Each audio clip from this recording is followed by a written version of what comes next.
sesuai dengan keinginan penggugat atau tergugat. Ini sama. Jadi pada saat tuntutan sudah dibacakan oleh jaksa penuntut umum, apakah sesuai dengan dakwaan primer atau dakwaan sekunder, kemudian ancaman hukumannya dan denda, karena ini kasus extraordinary crime, kasus TPPI. Jadi ancaman hukumannya ada pemidanaan, pemenjaraan, dan denda atau ganti rugi, kira-kira. Jadi setelah tuntutan itu dibalas oleh kuasa hukum dan terdakwa dalam bentuk pledoi. Pledoi itu dari kata pledoi bahasa Belandanya, nota pembelaan terakhir di pengadilan negeri tingkat pertama, yaitu Pengadilan Negeri Jakarta Selatan. Kemudian biasa hakim menawarkan apakah akan ada replik atau langsung putusan. Kalau ada replik, berarti replik itu membantah dari pledoi. Kemudian akan ditanya lagi apakah ada duplik. Kalau memang ada, berarti duplik adalah membantah replik. Jadi pada saat membuat pledoi dan duplik, kuasa hukum serta yang namanya terdakwa itu masing-masing membuat, tertulis dan dibacakan di dalam persidangan, kira-kira begitu.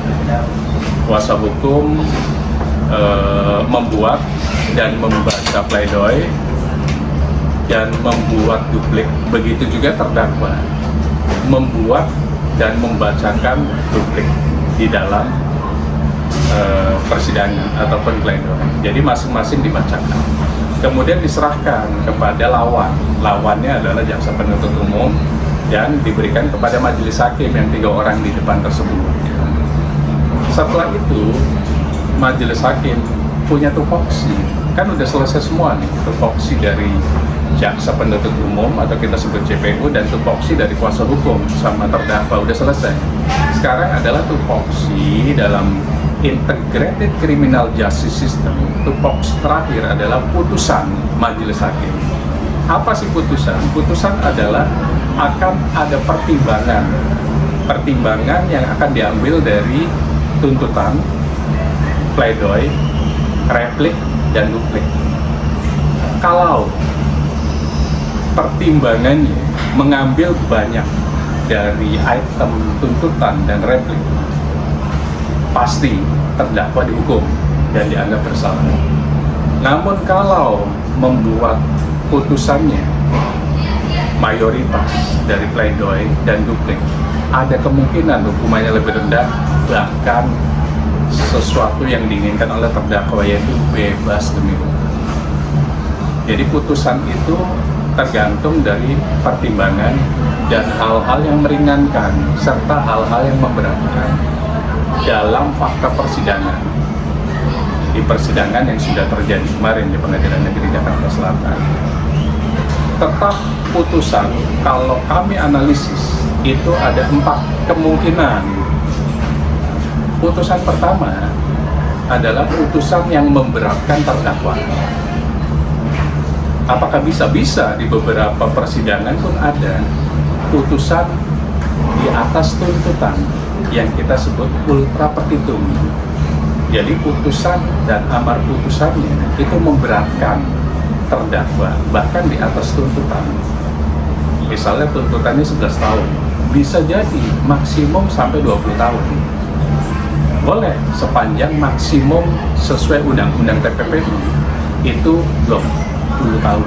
Kemudian dendanya, tuntutan dendanya 2 miliar.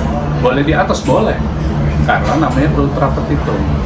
Itu kemungkinan putusan dari majelis hakim yang akan dibacakan Selasa depan dan atau Selasa depannya lagi. Biasa hakim minta seminggu atau 2 minggu. Kita lihat apakah betul Selasa depan atau minggu depannya lagi dari tanggal 28 tersebut. Kemungkinan kedua adalah putusannya sama dengan tuntutan jaksa penuntut umum. Artinya 11 tahun dan 2 miliar dendanya. Dengan subsidiar 6 bulan. Kalau tidak dibayar, 2 miliar tersebut ditambahkan menjadi 11 tahun 6 bulan. Kemungkinan kedua. Kemungkinan ketiga, putusannya adalah di bawah tuntutan. di bawah 11 tahun dan dendanya di bawah 2 miliar. Dan kemungkinan keempat, ini pasti disukai oleh kuasa hukum dan terdakwa. Putusannya adalah bebas demi hukum. Bisa. Karena kami, Firman Sandra Lopom, pernah membebaskan orang yang sudah dituntut tinggi oleh jaksa penuntut umum, di mana di Pengadilan Negeri Jakarta Selatan. Jadi semangat, yakini, kalau memang tidak bersalah, berjuang tanpa batas, meskipun langit akan runtuh.